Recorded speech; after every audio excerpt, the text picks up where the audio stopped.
All right, so in the next chapter of the Quenta Silmarillion, chapter 5, um, the Eldar, the elves, settle in Valinor, and there they build cities such as Tirion upon Tuna, the Tower of Nindon Eldalieva, the Haven of the Swans, Alqualande.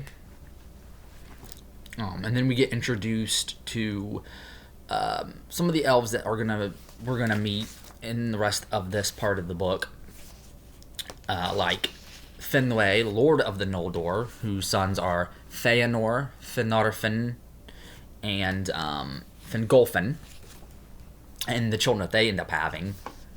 Most importantly, of course, we hear Galadriel, the Lady Galadriel from the Lord of the Rings. Most beautiful of all the house of Finwë, her hair was lit with gold, as though it had caught in a mesh the radiance of Laurelin, as we know is the tree of gold there in Valinor. And so in the next chapter, chapter 6, Finwë's wife Muriel dies, giving birth to their son Feanor. His name signifies spirit of fire. That's the name she gives to him as she is dying. And first elf to actually die. Now, the elves, when they get married, only marry once. There's no divorce. Death's not part of the plan. And so Tolkien had come up with this piece that gave us this chapter 6. Well, part of it anyway. This part between Finwë and Muriel.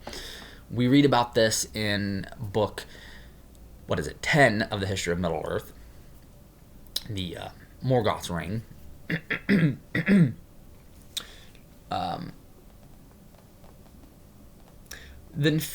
I'll go ahead and read it from this.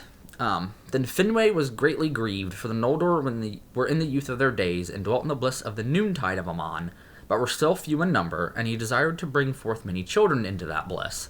He said, therefore, surely there is healing in Aman. Here all weariness can find rest. Therefore Finwë sought the counsel of Manwë, and Manwë delivered Muriel to the care of Irmo and Lorien. At their parting for a little while, as he deemed, Finwë was sad, for it seemed a thing unhappy that the mother should depart and miss the beginning at least of the childhood days of her son. Right? And he eventually does want to remarry. And since this was not part of the plan, he has to consult with Manwë. Manwë has to consult with Ilúvatar. And because Muriel is dead, and she does not want to come back, because see, with the elves, they have to come back. Like, they will die, their spirit goes to the halls of Mandos, they get a new body that is similar to the old body that they had. She did not want to do that. She wanted to remain in the halls of Mandos. And so, as it is with us humans, when your spouse dies, you are free to marry. And so, it is with this that Finwë's free to remarry. And he does. And that's where Fingolfin and Finarfin come from. And, Feanor and them don't get along very well. And so that's going to be some contention later on when we do get there.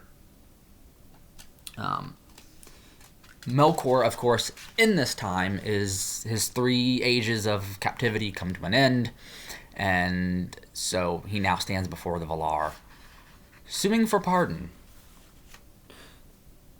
And of course, what's the first thing he sees? He sees the elves gathered at their feet, and he knows that they are the reason why he's there. It's because of them that he was in captivity, and so he does not like the elves very well. The Teleri he didn't think were really that all-important. They're weak. I don't need them. The Vanyar aren't going to listen to me. But the Noldor, they want knowledge, and so they're going to listen to him. And that is going to be a problem later on, of course.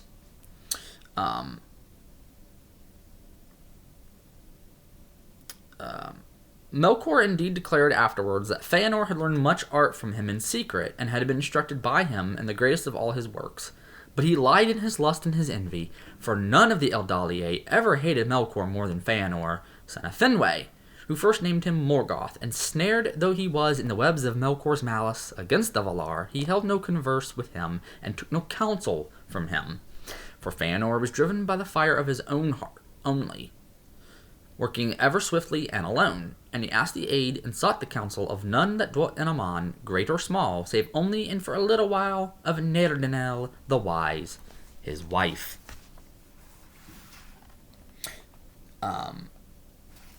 And so it is. And now we come to the next chapter,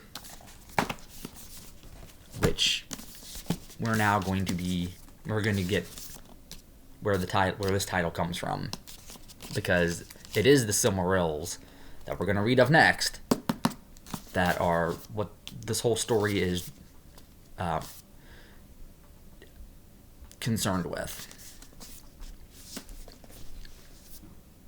As, of course, we have the Rings of Power and the Lord of the Rings. So, anyway, that is all. Until next time, I will come back and pick up where we left off.